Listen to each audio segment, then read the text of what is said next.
ফুটন্ত গরম জলে দিয়ে দাও ডিম।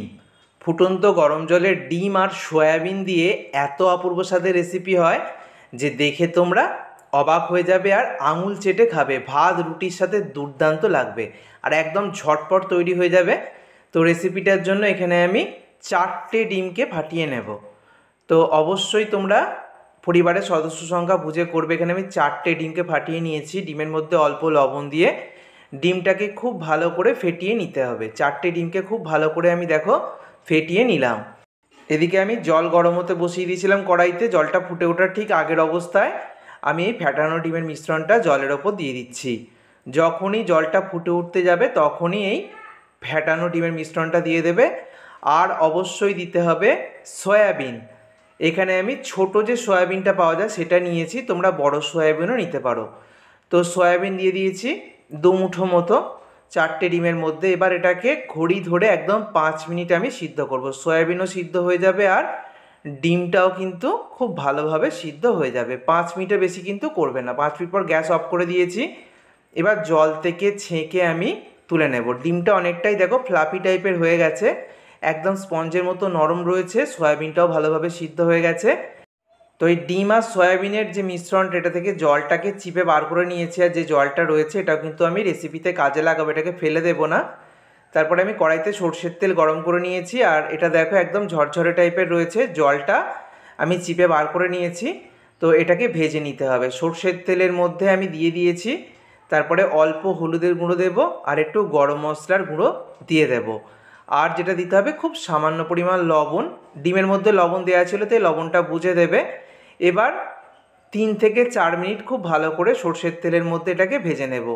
যদি সয়াবিন বড় দানা নাও তাহলে অবশ্যই সয়াবিনটাকে ছোটো ছোটো করে টুকরো করে দেবে। এখানে যেহেতু ছোটো দানা সয়াবিনটা নিয়েছি তাই ছোটো করে টুকরো করার প্রয়োজন হয়নি। দেখো একদম ঝরঝরে টাইপের হয়ে গেছে। এইভাবে আমি তেলের মধ্যে 3 থেকে 4 মিনিট খুব ভালো করে ভেজে নিলাম। এবার ওই কড়াইতেই আরও একটু সর্ষের তেল দিয়ে দিচ্ছি।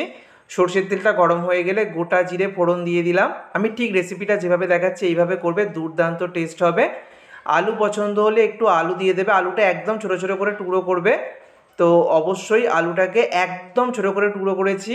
অল্প হলুদ গুঁড়ো আর লবণ দিয়ে আলুটাকে ভালো করে ভেজে নিতে হবে। ভাজতে ভাজতে আলুটা সিদ্ধ হয়ে যাবে। মিনিট 2 মতো নেড়ে চেড়ে নিয়ে ঢাকা দিয়ে দিলাম আরও 2 মিনিটের জন্য। এতে করে আলুটা কিন্তু সিদ্ধ হয়ে যাবে। তো দেখো আলুটা কিন্তু আমার খুব ভালো মতো ভাজা হয়ে গেছে। এবারে আমি দিয়ে দিচ্ছি পেঁয়াজ। একটা বড় সাইজের পেঁয়াজকে কুচি করে দিয়ে দিলাম ঝাল বুঝে কাঁচা লঙ্কা কুচি। তারপরে খুব ভালো করে পেঁয়াজ কাঁচা লঙ্কাটাকে আলুর সাথে নাড়াচাড়া করতে হবে। তো পেঁয়াজ কাঁচা লঙ্কাটা একটু ভাজা ভাজা হলে তারপরে রসুন বাটা আর আদা বাটা দিয়ে দিচ্ছি। আদা রসুনের কাঁচা গন্ধ চলে যাওয়া পর্যন্ত ভালোভাবে ভেজে নেব। ভালোভাবে ভাজা হয়ে গেলে একটু টমেটো অ্যাড করে দিচ্ছি। একটা টমেটো আমি ছোটো ছোটো করে টুকরো করে নিয়েছি। টমেটোটাকে নাড়াচাড়া করে নেব। টমেটো খুব তাড়াতাড়ি গলে যাবে। তারপরে আমি হলুদের গুঁড়ো, এখানে দিয়ে দিলাম জিরে গুঁড়ো, তারপর ধনে গুঁড়ো দিয়ে দিলাম আর দিয়ে দিচ্ছি এখানে কাশ্মীরি লাল লঙ্কার গুঁড়ো আর স্বাদ মতো লবণ আমি অ্যাড করলাম।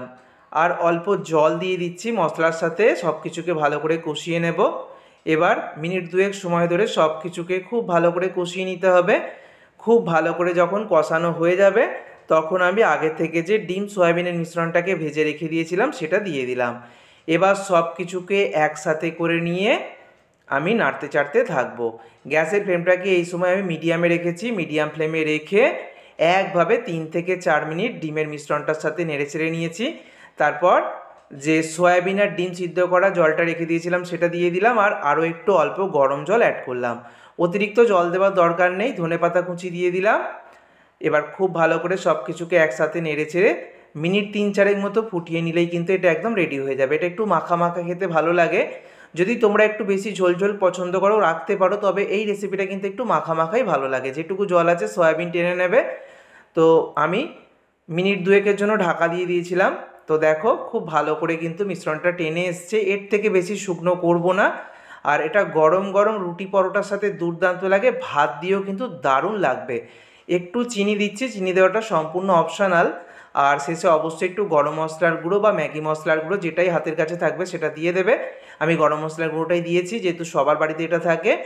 খুব ভালো করে নেড়ে চেড়ে নিলেই রেডি হয়ে গেল দুর্দান্ত রেসিপি। ডিম সয়াবিনের রেসিপিটা অবশ্যই ট্রাই করো, আমাকে কমেন্ট করে জানিও। ভিডিওটাকে অবশ্যই শেয়ার করো। ধন্যবাদ।